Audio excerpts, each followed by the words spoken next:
La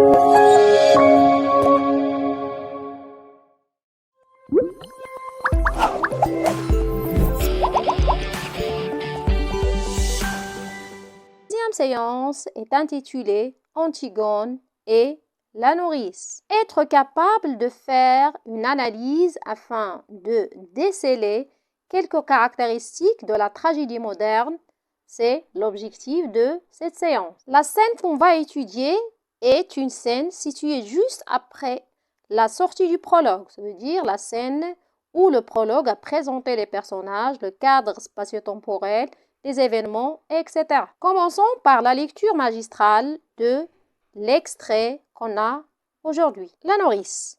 D'où viens-tu, Antigone?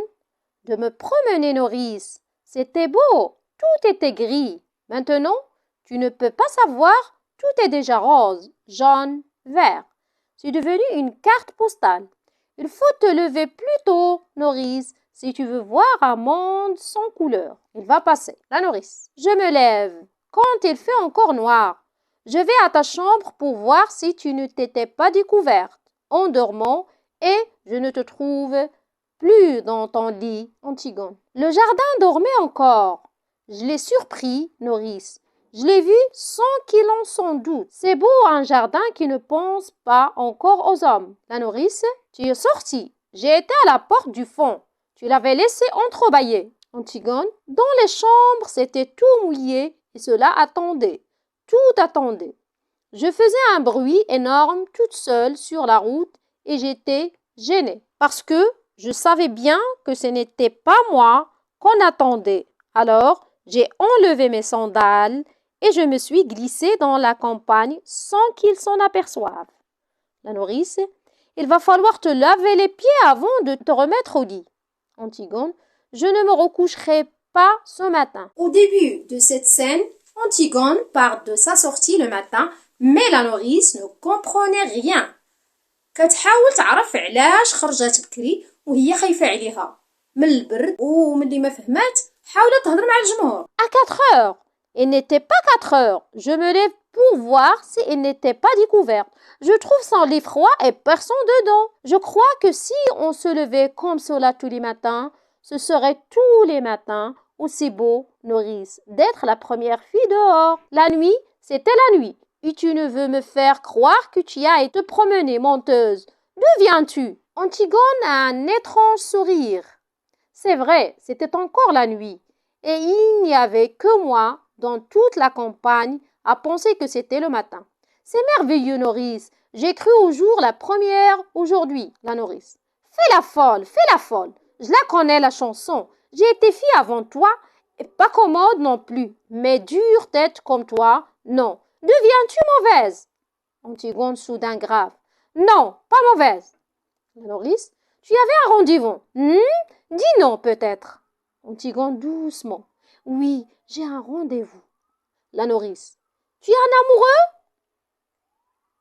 Antigone, étrangement, après un silence. Oui, nourrice, oui, le pauvre. J'ai un amoureux. Si vous êtes à la place de la nourrice, quelle serait votre réaction? Bien sûr, la colère. Je vois, je sais. La nourrice éclate. Ah, c'est du joli, c'est du propre. Toi, la fille d'un roi, donnez-vous du mal. Donnez-vous du mal pour les élever. Elles sont toutes les mêmes. Tu n'étais pourtant pas comme les autres. Toi, à t'attifer toujours dans la glace, à te mettre de rouge à lèvres, à chercher à ce qu'on te remarque.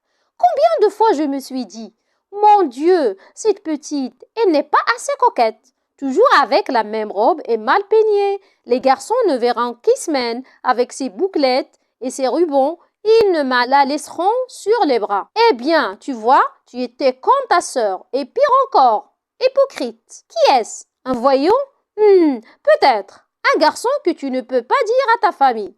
Voilà, c'est lui que j'aime. Je vais l'épouser. C'est ça. C'est ça? Réponds donc, fanfaronne. Antigone a encore un sourire imperceptible.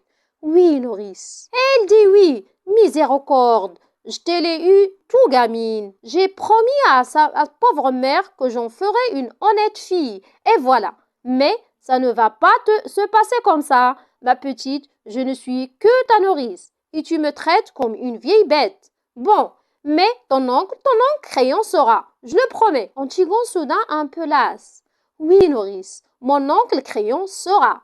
Laisse-moi maintenant. Et tu verras que s'il dira, quand il apprendra que tu te lèves la nuit et aimant, et ton fiancé. Car elle est fiancée à 4 heures du matin, elle quitte son lit pour aller courir avec un autre. Et ça vous répond qu'on la laisse. Ça voudrait qu'on ne dise rien. Tu sais ce que je devrais faire? Te battre comme lorsque tu étais petite. Ces paroles nous rappellent les dires des grands-parents lorsqu'on fait des bêtises. Quel beau souvenir! Antigone. Nounou, tu ne devras pas trop crier. Je ne devrais pas être trop méchante ce matin. Pas crier. Je ne dois pas crier par-dessus le marché. Moi, qui avais promis à ta mère, qu'est-ce qu'il me dirait si elle était là? Un monologue intérieur de la nourrice. Pourquoi? Car ils se sont responsables de l'éducation de la princesse. Vieille bête, oui, vieille bête, qui n'a pas su me la garder pure, ma petite. Toujours à crier, à faire le chien de garde, à leur tourner autour avec des linages pour qu'ils ne prennent pas froid ou des laits de poulet pour les rendre fortes. Mais à 4 heures du matin, tu dors, vieille bête, tu dors, toi qui ne peux pas fermer l'œil, et tu les laisses filer, marmotte. Et quand tu arrives, le lit est froid. Voilà ce qu'il me dira ta mère là-haut quand je monterai, et moi j'aurai honte à en mourir si je n'étais pas déjà morte. Et je ne pourrais que baisser la tête et répondre, Madame Jocaste, c'est vrai. Oh nourrice, ne pleure plus.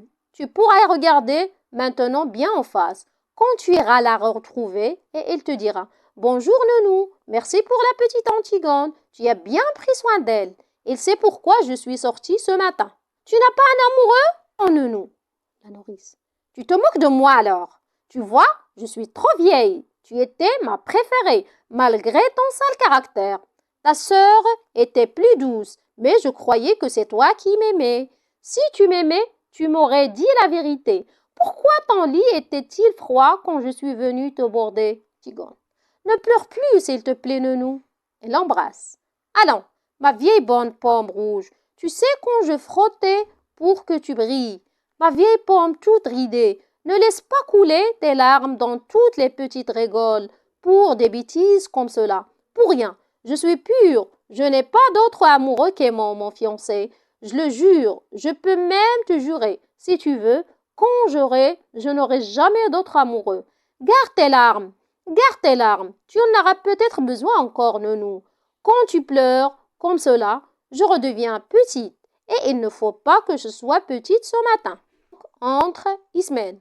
Donc, c'est la fin de cette scène.